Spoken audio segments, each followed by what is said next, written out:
URL के बारे में तो आप सभी जानते होंगे कि यूआरएल क्या होता है। बेसिकली कोई भी क्लिकेबल लिंक जो भी आपका किसी भी वेबसाइट पर विजिट करा रहा है वो आपका यूआरएल होता है।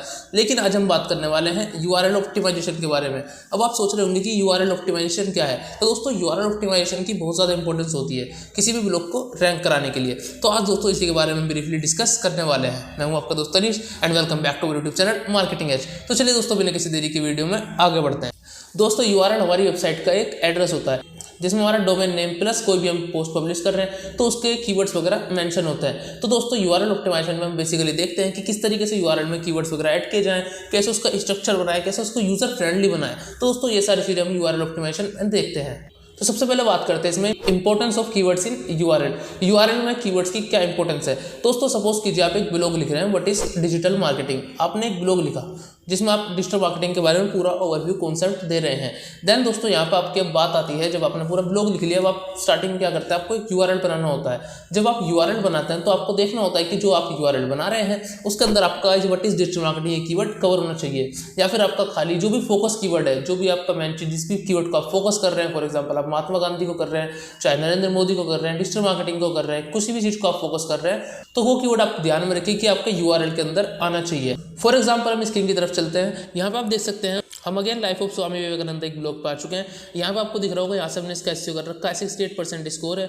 यहाँ पे एडिट स्निप्ट का आपको ऑप्शन दिखता है। देन दोस्तों एडिट स्निप्ट का आपको आके दिख जाता है यहाँ पे परमालिंक।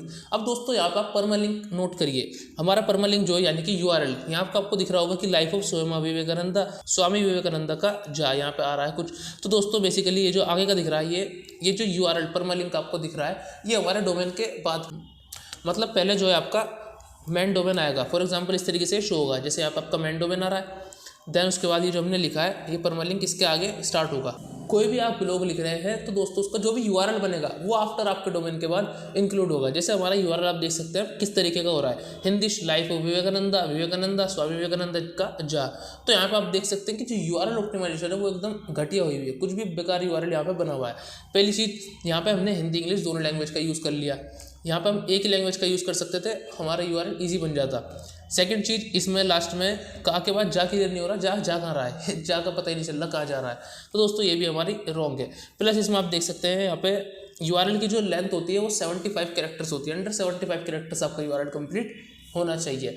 लेकिन दोस्तों अभी यहाँ पे 68 है, यानी कि यूआरएल की लेंथ वगैरह तो ठीक है, लेकिन जो हमारा बनाने का तरीका है वो गलत है। इसमें जो हमारा यूआरएल है इसमें हमारा मेन चीज़ पहला हमारा जो फोकस कीवर्ड था वो था स्वामी विवेकानंदा।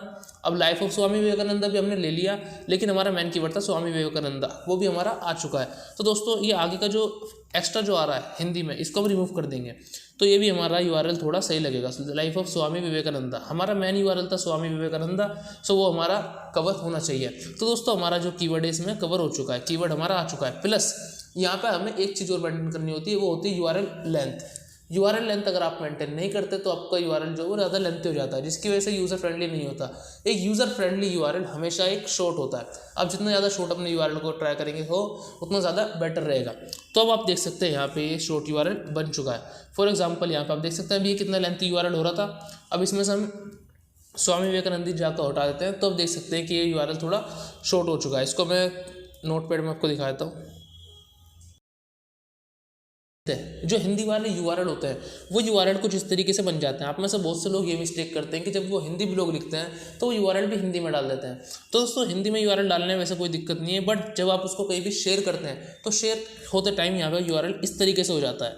इसमें बहुत ज़्यादा दिक्कत आती है, बहुत ही बेकार इसका फॉर्मेट हमें लगता है। तो दोस्तों इसलिए आप ध्यान रखें, अगर आप हिंदी में भी आप लिखना चाह रहे हैं यूआरएल को तो इंग्लिश में लिखिए। आप लिख सकते थे स्वामी विवेकानंदा जी का जन्म, इस तरीके से भी आप एक बार को लिख सकते हो, बट हिंदी फॉर्मेट में ना लिखो तो ज़्यादा बेटर है, क्योंकि यहाँ पे आप देख सकते हैं कि किस तरीके का यूआरएल शेयरेबल होते हुए हो जाता है। तो दोस्तों इस यूआरएल पे इतना मज़ा नहीं आता। यही हम बात करें, अगर हम इसको हटा देते हैं पूरे को हिंदी वाले को, तो आप देख सकते हैं अभी हमारा जो यूआरएल है वो शॉर्ट हो चुका है। पहले के अकॉर्डिंग हमारा यूआरएल काफ़ी शॉर्ट हो चुका है, अब ये अच्छा भी लग रहा है दिखने में। तो दोस्तों आप यहाँ पे देख सकते हैं कि हमारा कीवर्ड भी कवर हो चुका है, यूआरएल शॉर्ट भी है और ये एक पूरी तरीके से ऑप्टिमाइज है। दोस्तों एक चीज़ का और ध्यान रखिए कि आप जब भी यूआरएल बनाएं तो उसमें ट्राई करें कि अगर आपका जो मेन फोकस कीवर्ड है उससे अदर आप कोई और कीवर्ड भी ऐड कर सकते हो तो कर लीजिए, कोई दिक्कत नहीं है। फॉर एग्जाम्पल हमारा मेन कीवर्ड था स्वामी विवेकानंदा, बट अगर हम खाली स्वामी विवेकानंदा लेते तो आप देख रहे थे अब भी शॉर्ट है यूआरएल, अब भी सही लग रहा है। बट मैंने देखा कि यहाँ पे लाइव स्वामी विवेकानंदा, इस पर भी अच्छा खासा वॉल्यूम था, इस कीवर्ड पे भी अच्छा खासा वॉल्यूम था। तो दोस्तों मैंने ट्राई करा कि मैं इस यूआरएल में दोनों कीवर्ड को कवर कर लूँ, मैं लाइफ ऑफ स्वामी विवेकानंदा को भी कर लूँ। स्वामी विवेकानंदा तो ऑलरेडी हो चुका है, तो दोस्तों यहाँ पर अल्टरनेटिव मैंने कीवर्ड भी कवर कर लिया। इसका एक एग्जांपल ले लेते हैं।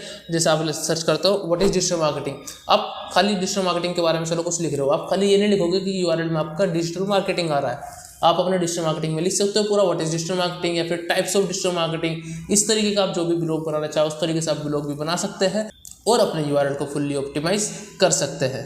सो दोस्तों अगर आप हमारे चैनल पर न्यू है, वीडियो को पहली बार देख रहे हैं, तो मैं आपको सजेस्ट करूंगा कि आप अगर एसईओ की पूरी प्लेलिस्ट देखना चाहते हैं तो लिंक डिस्क्रिप्शन में है, आप हमारे एसईओ कोर्स से जुड़ सकते हैं, जिसके अंदर हम अपना पूरा एसईओ कोर्स कवर कर रहे हैं। सो दोस्तों बने रहे हमारी एसईओ की प्लेलिस्ट के साथ एंड मिलते हैं अपने नेक्स्ट वीडियो में, तब तक के लिए बाय।